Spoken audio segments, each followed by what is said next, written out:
الحمد لله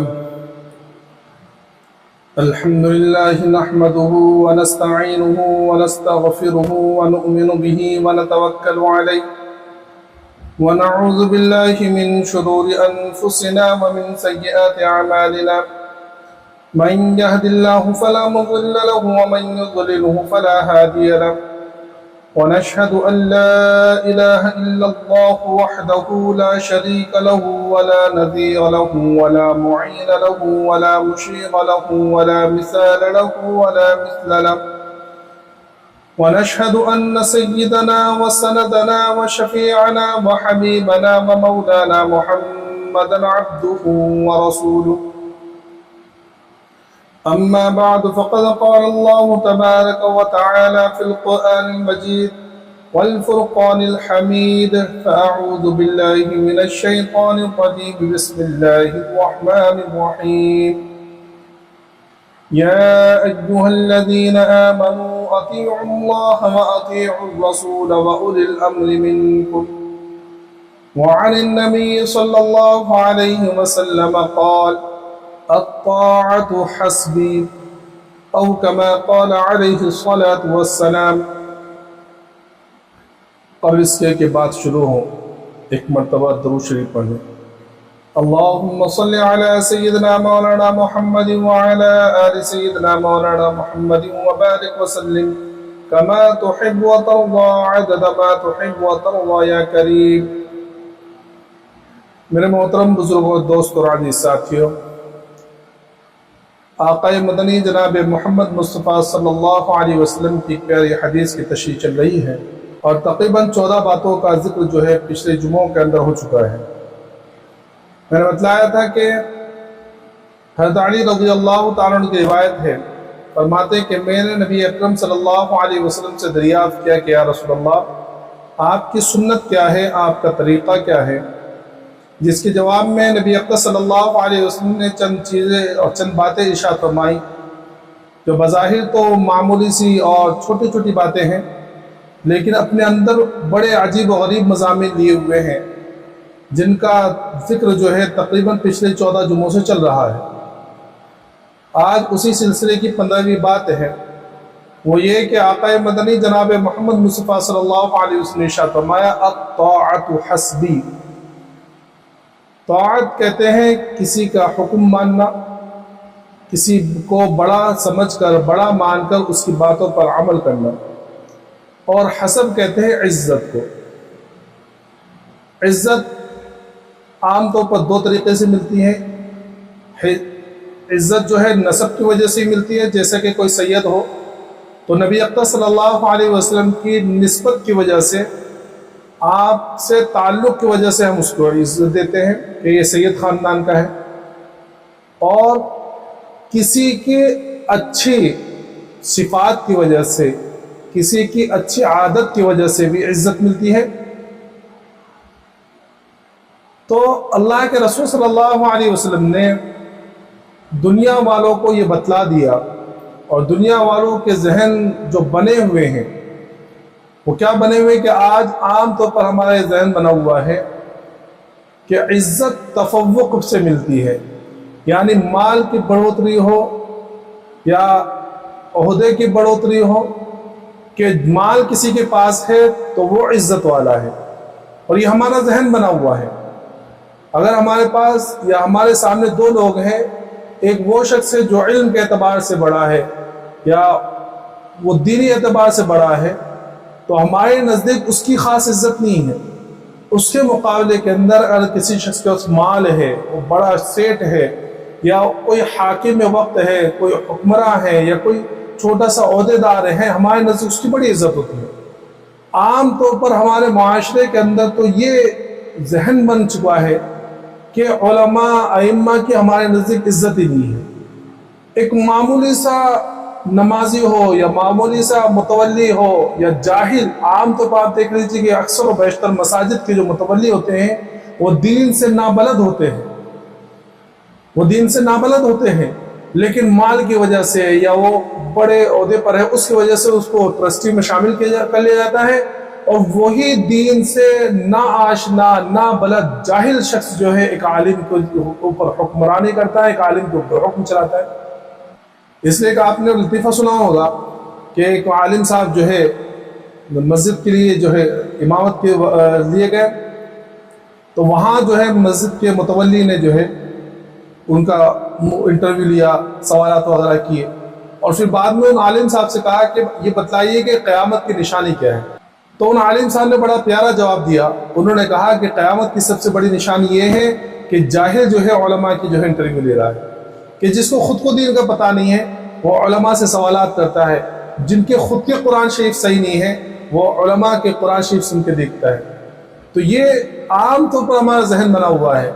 تو اللہ کے رسول صلی اللہ علیہ وسلم نے اس جملے کے ذریعے بتلا دیا کہ مال سے عزت نہیں ملتی ہے، عہدے سے عزت نہیں ملتی ہے، مال کی بڑھوتری، عہدے کی بڑھوتری، اس سے طاقت کی بڑھوتری، اس سے عزت نہیں ملتی ہے۔ عزت کس سے ملتی ہے؟ الطاعت حسبی، کہ فرمایا مان کر چلنے میں اس سے عزت ملتی ہے، کہ کسی کو اپنا بڑا مان لینا یا کسی کے سامنے اپنے آپ کو جھکا دینا، تواضع اختیار کرنا، یہ اصل میں عزت کا سبب ہے۔ تو اللہ کے رسول صلی اللہ علیہ وسلم نے فرمایا الطاعت وحسبی، اطاعت میری عزت ہے، یعنی مان کر چلنے میں میری عزت ہے۔ ظاہر سی بات ہے کہ یہ چیز اصل میں امت کو بتلانا ہے، اور آج امت کے اندر سب سے بڑا فساد اور سب سے بڑا فتنہ یہی ہے کہ آج ہم لوگوں میں سے ہر ایک منوانے پر تلا ہوا ہے، مان کر چلنا کوئی چاہتا ہی نہیں ہے، وہ ماننے میں اپنی بے عزتی سمجھتا ہے، عار سمجھتا ہے، شرم سمجھتا ہے، اور اسی چیز کو توڑنے کے لیے اللہ کے رسول صلی اللہ علیہ وسلم فرمایا کہ نہیں، ماننے کے اندر عزت ہے۔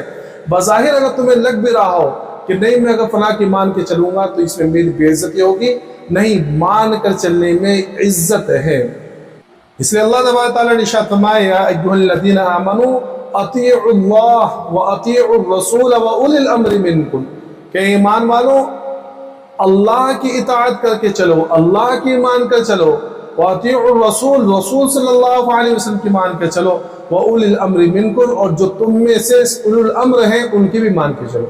یہاں مفسرین نے ایک نقطہ بیان فرمایا، وہ یہ ہے کہ دیکھو اللہ تبارک تعالیٰ نے دو لفظ پہلے استعمال کی، اللہ اور رسول، اور دونوں جگہ جو ہے اطاعت کے لیے لفظ اطاعت لے کر آئے، اطیعوا اللہ، اللہ کی اطاعت کرو، واطیعوا الرسول، رسول کی اطاعت کرو، لیکن تیسری جو چیز ہے اولو الامر، ان کے آگے اطاعت کا لفظ استعمال نہیں کیا۔ مفسرین نے یہ نقطہ یہاں لکھا ہے کہ اولو الامر کی اطاعت جب کی جائے گی جب اولو الامر اللہ اور اس کے رسول کے حکموں کے مطابق اطاعت کرنے کے لیے کہے، یعنی اگر اولو الامر اللہ اور اس کے رسول کی نافرمانی کی اطاعت کے لیے کہے تو اس کی بات نہیں مانی جائے گی۔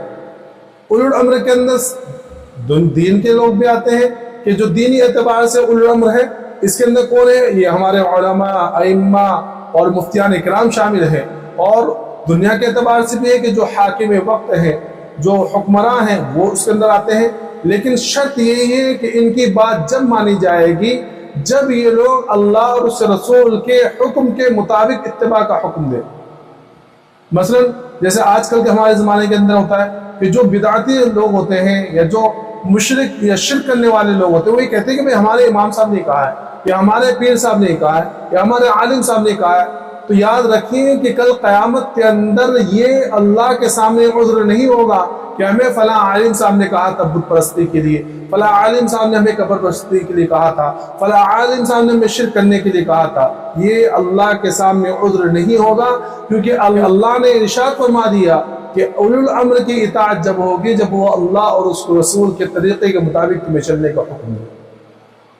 آج ہماری الٹی گنگا بہ رہی ہے۔ خاص طور پر آپ دیکھ لیجئے کہ بیویاں جو ہوتی ہیں تو وہ جب بے پردگی کرتی ہیں یا بے پردہ بازاروں میں گھوم رہی ہیں یا بے حیائی کے مرتکب ہو رہی ہیں، وہ جینس پہن کر یا شرٹ پہن کر نکل رہی ہیں یا بے پردگی والے کپڑے پہن کر نکل رہی ہیں، جب ان کو کوئی سمجھائے کہ بھئی دیکھو یہ غلط کام ہے، یہ گناہ کے کام، تو وہ فوراً کیا کہتی ہیں کہ بھئی جب میرے شوہر یہ کہہ رہا ہے، میرے شوہر کو کوئی تکلیف نہیں ہے یا میرا شوہر اس کے اوپر اعتراض نہیں کرا، تم کیا وہ اعتراض کر دو۔ اور وہی چیز اگر شوہر کہیں کہ بھئی نماز پڑھا کرو، اللہ کی اطاعت کرو، تسبیحات کی پابندی کرو، نیک کام کرو، تو وہاں شور کی اطاعت نہیں کرتے۔ تو گناہ کے اندر تو ہم بڑوں کی اطاعت کرنے کے لیے تیار ہیں، گناہ کے اندر تو بڑوں کی مان کر چل رہے ہیں کہ بھئی ہاں ہم پہلے لوگ یہ کرتے تھے، ہمارے باپ دادا کرتے ہوئے آئے ہیں، لیکن جہاں نیکی کا معاملہ آ جائے وہاں اطاعت نہیں کرتے۔ تو آج امت کا سب سے بڑا فتنہ یہ ہے کہ مان کر چلنا نہیں چاہ رہا ہے، ہر ایک منمانے پر تلا ہوا ہے۔ اگر اس کے اندر بھی خاص طور پر میں نوجوانوں کو یہ بات کہتا ہوں، اور وہ بچے جو سمجھدار ہیں ان کو یہ بات کہتا ہوں کہ دنیا کے اندر جو ہے اپنے والدین کی اطاعت کرو، اپنے والدین کی فرمانبرداری کرو۔ یہ وہ حکم ہے جس کو اللہ تبارک تعالیٰ نے اپنی عبادت کے ساتھ ذکر کیا ہے۔ قرآن کریم میں بہت ساری جگہ وَقَضَىٰ رَبُّكَ أَلَّا تَعْبُدُوا إِلَّا إِيَّاهُ وَبِالْوَالِدَيْنِ إِحْسَانًا کہ اللہ تبارک تعالیٰ نے ارشاد فرمایا کہ اے لوگوں، اللہ کے علاوہ کسی کی عبادت نہیں کی جائے گی، اللہ کے علاوہ کسی کے سامنے سر نہیں جھکایا جائے گا، وَبِالْوَالِدَيْنِ إِحْسَانًا اور والدین کے ساتھ حسن سلوک کرو۔ قرآن کریم میں بہت ساری جگہ اللہ تبارک تعالیٰ نے جہاں شرک سے منع کیا ہے اور جہاں اللہ نے اپنی عبادت کا حکم دیا ہے وہاں والدین کے ساتھ حسن سلوک کے لیے کہا ہے، اور بہت ساری جگہ اور اللہ کے رسول صلی اللہ علیہ وسلم نے اپنے احادیث کے اندر بہت زیادہ زور اس بات کے اوپر دیا ہے کہ والدین کی اطاعت کرو، والدین کی اطاعت کرو۔ آج بچے ذرا بڑے ہوتے ہیں، لڑکا ہے ذرا بڑا ہو گیا، 4 کلمے اس نے کیا پڑھ لیے، 4 کتابیں اس نے کیا پڑھ لی، یا 4 کچھ پیسے وہ کمانے کیا لگا، وہ 18-19 سال کا ہوتا ہے، کچھ پیسے کمانے لگا تو فوراً والدین کے اوپر بھونکنے لگتا ہے، وہ فوراً والدین کو یہ کہنے لگتا ہے کہ چپ بیٹھو، تمہیں کیا آتا ہے، تمہیں کیا معلوم ہے، تمہیں کیا سمجھ ہے، تمہیں کیا دنیا کے بارے میں جانتے ہو، تمہیں پالنا نہیں آتا، میں تمہیں کھلا رہا ہوں، میرے وجہ سے یہ گھر چل رہا ہے۔ میں یہ کہتا ہوں کہ والدین کا سب سے بڑا احسان یہ ہے کہ تمہارے پیدا کرنے کا سبب تمہارے والدین ہیں۔ آج اللہ میں معاف کرے، میں قسم کھا کر یہ بات کہتا ہوں کہ آج جب والدین چلے جاتے ہیں تو ان کی کمی محسوس ہوتی ہے، اور اس وقت یہ لگتا ہے کہ میں آج مجھے یہ سمجھ میں آتا ہے کہ کاش میرے والدین زندہ ہوتے تو میں وہ چیزیں جو اب مجھے سمجھ میں آئی ہیں کہ والدین کی اطاعت کس طرح کرنی چاہیے، میں اس طرح اپنے والدین کی اطاعت کرتا۔ لیکن حقیقت یہی ہے کہ سمجھ جب آتی ہے جب والدین چلے جاتے ہیں۔ اس لیے قرآن کریم میں اس چیز کو ذکر فرمایا کہ اگر تمہارے والدین میں سے دونوں یا کوئی ایک بڑھاپے پر پہنچ جائے اور تمہیں کوئی بات ان کی ناگوار گزرے تو ان کو اف نہ کہنا۔ اف یہ عربی کلام کے اندر سب سے نیچے درجے کا ہے کہ سب سے نیچے درجے کی ناگواری بھی تمہارے چہرے سے ظاہر نہ ہو۔ جو آج تو اتنا ماحول وہ ہو گیا ہے کہ گالیاں تک دیتے والدین کو برا بھلا کہتے ہیں، ان کے سامنے ان کو کہتے ہیں کہ تم نے کرا کیا ہے ہمارے لیے۔ یہ بہت بڑی نافرمانی ہے اور بہت بڑے عذاب کا پیش خیمہ ہے، جس کے بارے میں اللہ کے رسول صلی اللہ علیہ وسلم نے فرمایا کہ والدین کی نافرمانی یہ وہ گناہ ہے جس کا عذاب آخرت میں تو ملے گا ہی، دنیا کے اندر بھی ملے گا۔ اور کبھی کبھی وہ ہمارے ذہن میں آتا ہے نا کہ بہت سے ہمارے نوجوان کہ حالانکہ والدین ظلم نہیں کرتے، لیکن وہ ہمارے نوجوانوں کے ذہنوں میں بیٹھا ہوا ہے کہ ہمارے پر والدین ظلم کر رہے ہیں۔ مثلاً والدین موبائل سے روک رہے ہیں تو ہمیں لگتا ہے کہ یہ ظلم کر رہا ہے ہمارے اوپر۔ والدین ہمارے آوارہ دوستوں کے ساتھ ہمیں روک رہے ہیں، ہمارے نوجوانوں کو روکتے ہیں آوارہ دوستوں کے ساتھ گھومنے میں، تو ہمارے نوجوانوں کو لگتا ہے کہ والدین ہمارے پر ظلم کر رہے ہیں کہ ہمیں گھومنے نہیں دے رہے۔ یہ ظلم نہیں ہے، یہ تمہاری تربیت کا ایک حصہ ہے۔ تو یہ اگر ہمیں لگے بھی ظلم تو قربان جائیے صحابہ کرام پر کہ انہوں نے اس بات کو بھی کھول دیا کہ ایک صحابی رضی اللہ تعالیٰ نے پوچھا کہ یا رسول اللہ اگر والدین ظلم کریں تو کیا کرنا چاہیے؟ تو آقا مدنی محمد عربی صلی اللہ علیہ وسلم نے فرمایا وَإِن ظَلَمَا کہ اگر والدین تمہارے اوپر ظلم بھی کریں، تمہارے اوپر ظلم بھی کریں تو تمہیں اجازت نہیں ہے کہ تم اپنے والدین کی نافرمانی کرو، تم انہیں برا بھلا کرو۔ میں تو یہ کہتا ہوں کہ آج کے زمانے میں 90 بلکہ 95% ایسے جو ظلم نہیں کرتے، وہ بچوں کی خیر خواہی کے لیے انہیں سمجھاتے ہیں، لیکن بچوں کو لگتا ہے کہ ظلم ہے، بچوں کو لگتا ہے کہ ہمیں والدین موبائل لینے نہیں دے رہے، بچوں کو لگتا ہے کہ والدین ہمیں دوستوں کے ساتھ گھومنے نہیں دے رہے، بچوں کو لگتا ہے کہ والدین ہمیں نیچے نہیں جانے دیتے۔ آج کا ماحول وہ ہے نہیں کہ ہم دوست یار بنائیں، سمجھے کہ والدین تمہاری تربیت کرنا چاہتے ہیں، تمہیں دنیا کے ظالم ہاتھوں سے بچانا چاہ رہے ہیں، اور ہم سمجھ رہے کہ والدین ہمارے پر ظلم کر رہے ہیں۔ لیکن اللہ کے رسول صلی اللہ علیہ وسلم نے اس کو بھی کھول دیا کہ اگر حقیقتاً وہ ظلم کرے تمہارے پر، ہوتے کوئی اللہ ماشاء کوئی ہوتا ہے کہ وہ آپس کے اندر یعنی بھائی بہنوں کے اندر یا بچوں کے درمیان بھی انصاف نہیں کر پاتے، وہ یا کبھی کبھی ہوتا ہے کوئی کہ ظلم کر رہے، لیکن ان کے ظلم کرنے کے باوجود بھی اللہ کے رسول صلی اللہ علیہ وسلم فرمائے کہ تمہیں اجازت نہیں ہے کہ تم پلٹا کر جواب دو۔ یاد رکھیے یہ والدین کی دعائیں، یہ والدین کی فرما برداری، یہ ہمارے آنے والی زندگی کا راستہ متعین کرے گی کہ اگر ہم نے اپنے والدین کی اطاعت کر لی یا والدین کو خوش کر دیا، والدین کے فرما بردار بن کر چلے، تو آنے والی زندگی ہماری خوشگوار گزرے گی۔ آنے والی زندگی کے لیے اللہ وہ فتوحات کے راستے کھولیں گے، وہ برکتوں والے راستے کھولیں گے کہ دنیا حیران رہ جائے گی۔ اور اگر ہم نے اپنے والدین کی نافرمانی کی اور والدین کو ستایا، والدین کو ہم نے رلایا، تو یاد رکھیے آنے والی زندگی یہ ہمارے عبرتناک بن سکتی ہے، اور آنے والی زندگی کے اندر ہماری بے برکتی ہوگی۔ ہاں یہ الگ بات ہے کہ کسی نے والدین کو ستایا، پریشان کیا، اور والدین دنیا سے چلے گئے، اس کے بعد اس کی آنکھ کھلی اور اس کو سمجھ میں آیا، تو اللہ کے رسول صلی اللہ علیہ وسلم نے اس کا دروازہ بتلا دیا کہ اگر کوئی شخص ایسا ہو کہ اس نے دنیا کے اندر اپنے والدین کو ستایا ہو، پریشان کیا، ان کی نافرمانی کی ہو، اور بعد میں اس کو سمجھ میں آیا کہ مجھ سے تو بہت بڑی غلطی ہو گئی، تو اللہ کے رسول صلی اللہ علیہ وسلم فرمایا کہ ان کے لیے استغفار کرے، خوب استغفار کرے، استغفار کرتا رہے۔ فرمایا آقا مدنی جناب محمد مصطفیٰ صلی اللہ علیہ وسلم نے کہ اگر کوئی نافرمان اولاد اپنے والدین کے لیے استغفار کرتی رہتی تو ایک وقت آتا ہے کہ اللہ تبارک تعالیٰ اس نافرمان اولاد کو فرما برداروں کے اندر شامل فرمانے کا۔ تو یہ تو اس صورت میں ہے کہ بعد میں سمجھ میں آئے، ورنہ آج کل تو سمجھ میں ہی نہیں آتا، والدین کے جانے کے بعد جو والدین کی برائیاں کر رہے ہیں کہ ہمارے باپ نے ہمارے لیے کیا ہے، ہمارے والدین نے ہمارے لیے کیا چھوڑا ہے، ہمارے والدین نے تو ہمارے لیے کچھ کیا ہی نہیں۔ یہ الفاظ یاد رکھیے بڑے خطرناک الفاظ ہیں۔ تو فرمایا ایک یہ چیز ہوتی ہے، تو اللہ کے رسول نے فرمایا کہ اطاعت کے اندر عزت ہے، تو ہمیں والدین کی اطاعت کرنی ہے۔ جن کے والدین زندہ ہے وہ اس سے توبہ کرے اور والدین کی اطاعت کرنا شروع کرے، اگر ناگواری والی بات ہو بھی جائے تو اس کو برداشت کرنا۔ اسی طرح دوسرا ایک رشتہ ہے، اس کے اندر بھی بہت زیادہ غفلت ہے کہ حالانکہ یہ بات جو ہے یہ عورتوں کو لیے خاص طور پر کہ دنیا کے اندر اللہ تبارک تعالیٰ نے اور اللہ کے رسول صلی اللہ علیہ وسلم نے یہ چیز متعین کر دی ہے کہ تمہیں شوہر کی اطاعت کرنی ہے، شوہر تمہاری اطاعت نہیں کرے گا،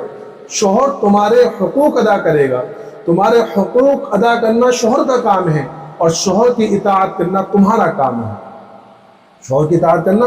تمہارا کام ہے۔ یہ آج یہ پروپیگنڈا جو پھیلایا جا رہا ہے، یہ لبرل قسم کے لوگ جو کہتے ہیں کہ نہیں عورت اور مرد تو برابر ہے اور ایک جیسے ہیں، ایکول ہیں، اور ان کو برابری کا وہ ملنا چاہیے، یاد رکھیے قرآن و حدیث کے خلاف ہے۔ قرآن کہہ رہا ہے الرجال قوامون علی النساء، یہ اللہ تبارک تعالیٰ نے مردوں کو تمہارا قوام بنایا، نگراں بنایا ہے، اور نگرانی جب ہوتی ہے جب ان کو کسی کو ہم بڑا مان لیں، تو جب وہ ہماری نگرانی کرے گا۔ سمجھ میں آ رہا ہے؟ تو یہ ذہن سے نکال دیجئے، اطاعت کیجئے، اور شوہر کے لیے ضروری ہے کہ وہ اپنی بیوی کو عزت عطا کرے، عزت دے، اس کی بات کو سنے، اس کے حقوق کی ادائیگی کرے، لیکن عورت کے لیے ضروری ہے کہ وہ شوہر کی اطاعت کرے۔ تو آج سب سے بڑا فتنہ یہ ہے کہ دنیا کے اندر ہر ایک منمانے پر تلا ہوا ہے۔ شوہر کہہ رہا ہے کہ بیوی نہیں مانتی، بیوی کہے کہ شوہر نہیں مانتا، اولاد والدین کے ماننے کو تیار نہیں ہے۔ یہ جو ماننے کے لیے تیار نہیں ہے، اسی چیز کو اللہ کے رسول نے فرمایا کہ ماننے کے اندر عزت ہے۔ اور پھر اس کے اندر اللہ کے بعد جو سب سے بڑی ہستی، سب سے اعلیٰ ہستی ہے کہ ان کی اطاعت سب سے اہم ہے۔ اس لیے میں نے پہلے بھی ایک بات یہ کہیں بتلائی تھی کہ دیکھو دنیا کے اندر جو نماز پڑھتے ہیں، ہم نماز پڑھ رہے ہیں، نماز کے اندر ایک ہمارا امام ہے،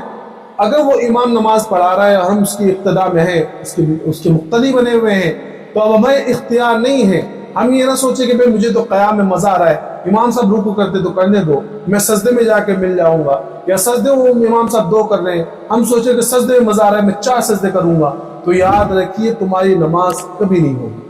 نماز کے اندر ضروری ہے کہ ہم اپنے امام کی اطاعت کریں، امام کی اقتداء کریں، امام کی اتباع کریں۔ وہ قیام میں تو ہم قیام کریں، وہ رکوع میں تو ہم رکوع میں جائیں، وہ سجدے میں تو ہم سجدے میں جائیں، وہ قاعدے میں تو ہم قاعدہ کریں۔ اگر ہم نے امام کی اتباع کرتے ہوئے نماز مکمل کی تو نماز ہماری مکمل ہوگی، اس نماز پر وہ نتائج مرتب ہوں گے جو اللہ اور اس کے رسول نے فرمائے ہیں۔ تو یہ ہماری زندگی میں ایک نماز کی طرح ہے، اور اس نماز کے امام ہیں آقا مدنی جناب محمد مصطفیٰ صلی اللہ علیہ وسلم۔ چنانچہ ہماری کامیابی اللہ کے رسول صلی اللہ علیہ وسلم کی اتباع میں ہے کہ اللہ کے رسول نے جس طرح تجارت کرنے کے لیے کہا ہے اس طرح ہم تجارت کریں، جس طرح معاشرت بتلائی ہے وہ معاشرت اختیار کریں، جیسے حقوق ادا کرنے کے لیے ہم کو کہا ہے ویسے حقوق ادا ہم کریں، جس طرح زندگی گزارنے کا طریقہ ہم کو بتلایا ہے اس طرح زندگی اگر ہم گزاریں گے آقا مدنی جناب محمد مصطفیٰ صلی اللہ علیہ وسلم کے طریقے پر، تو یاد رکھیے دنیا کے اندر بھی ہمیں کامیابی ملیں گی اور آخرت کے اندر بھی کامیابی ہے۔ اور صحابہ کرام نے اس بات کو سمجھ لیا تھا، صحابہ کرام نے اس بات کو سمجھ لیا تھا، اس لیے ان کے لیے دنیا کو چھوڑنا آسان تھا، بچوں کو چھوڑنا آسان تھا، اور مال و دولت کو چھوڑنا آسان تھا، لیکن وہ اللہ کے رسول صلی اللہ علیہ وسلم کی ایک سنت کو چھوڑنا ان کے لیے مشکل ہے۔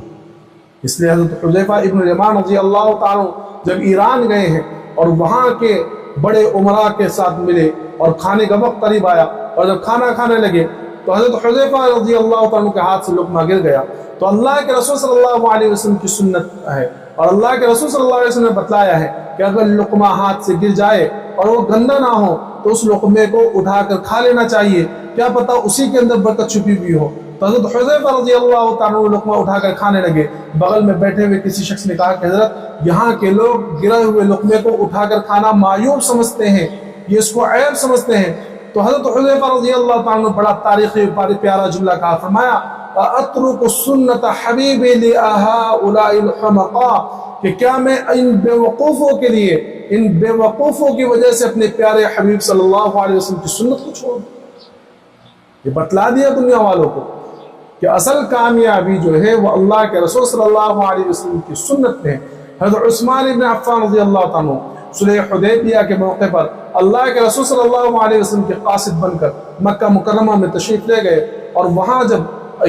اپنے ایک رشتہ دار کے ساتھ میں وہاں کے بڑوں سے بات کرنے کے لیے جانے لگے تو ان کے بھائی نے کہا کہ عثمان تم نے اپنا پاجامہ جو اوپر کر رکھا ہے یہاں کے لوگ اس کو معیوب سمجھتے ہیں، اور اللہ کے رسول صلی اللہ علیہ وسلم کے آنے سے پہلے عام طور پر عرب کے معمول تھا کہ وہ جبہ ہو یا شلوار ہو یا لنگی ہو وہ ٹخنوں کے نیچے رکھا کرتے تھے اور اس کو مالداری اور شرافت کا باعث سمجھا کرتے تھے۔ تو انہوں نے کہا کہ عثمانی ٹخنوں کے اوپر پاجامہ اور تمہارا تو پنڈلی تک ہے پاجامہ، اس کو یہاں کے لوگ مایوس سمجھتے ہیں۔ تو حضرت عثمان رضی اللہ تعالیٰ نے جواب دیا کہ میں یہ بات کرنا چاہے تو کریں، اگر چاہے تو اسی حالت میں بات کریں، ورنہ میں اپنے رسول صلی اللہ علیہ وسلم کی سنت کو نہیں چھوڑ سکتا۔ کہ اللہ کے رسول صلی اللہ علیہ وسلم نے بتلایا کہ پاجامہ ٹخنوں کے اوپر ہونا چاہیے۔ تو یہ اصل میں کامیابی ہے کہ اللہ کے رسول صلی اللہ علیہ وسلم کی اطاعت، بلکہ یہاں تک اطاعت کر کے بتلایا ہے صحابہ کرام نے کہ ایک مرتبہ اللہ کے رسول صلی اللہ علیہ وسلم منبر کے اوپر خطبہ دے رہے اور اسی درمیان میں مجلس سے کوئی شخص کھڑا ہوا تو اللہ کے رسول صلی اللہ علیہ وسلم نے اس شخص کے لیے کہا کہ بیٹھ جاؤ بیٹھ جاؤ۔ بعد میں جو ہے جب سارے معاملہ ختم ہو گیا اور خطبہ ختم ہوا، نماز وغیرہ ہو گئی، تو دیکھا کہ ایک صحابی ہے، ایک قدم اندر ہے ایک قدم مسجد کے باہر ہے۔ کہا کہ بھائی میں نے تو مسجد والے کے لیے کہا تھا کہ بیٹھ جاؤ۔ تو ان صحابی نے کہا کہ یا رسول اللہ جس وقت آپ کی آواز پڑی کہ بیٹھ جاؤ، اس آواز کو سننے کے بعد میرا ایک قدم آگے بڑھانا میرے لیے حرام تھا، میں یہی بیٹھ گیا۔ یہ صحابہ کرام نے بتلایا کہ اطاعت کریں ہم اللہ کے رسول صلی اللہ علیہ وسلم کی۔ آج جو ہے ہمارے ذہنوں کے اندر یہ بیٹھا ہوا ہے کہ نہیں مغرب کی اطاعت کریں گے تو کامیابی ملے گی، غیروں کی اطاعت کریں گے تو کامیابی ملے گی۔ نہیں میرے محترم دوستو، اللہ کے رسول صلی اللہ علیہ وسلم کی اطاعت میں کامیابی ہے، اللہ کے رسول صلی اللہ علیہ وسلم کی اطاعت میں کامیابی ہے۔ تو اسی چیز کو اللہ کے رسول صلی اللہ علیہ وسلم فرمائے کہ جو اپنے بڑے ہیں ان کی اطاعت کرو۔ اللہ تبارک تعالیٰ تمام کو اللہ کے رسول صلی اللہ علیہ وسلم کی اطاعت کرنے کی توفیق عطا فرمائے۔ اس کے علاوہ جو بھی ہمارے بڑے ہیں، ہمارے والدین ہیں، ہمارے مرشد ہیں، ہمارے علماء کرام ہیں، مختار کرام ہیں، اللہ تبارک تعالیٰ تمام کو دینی تعلق سے اور جو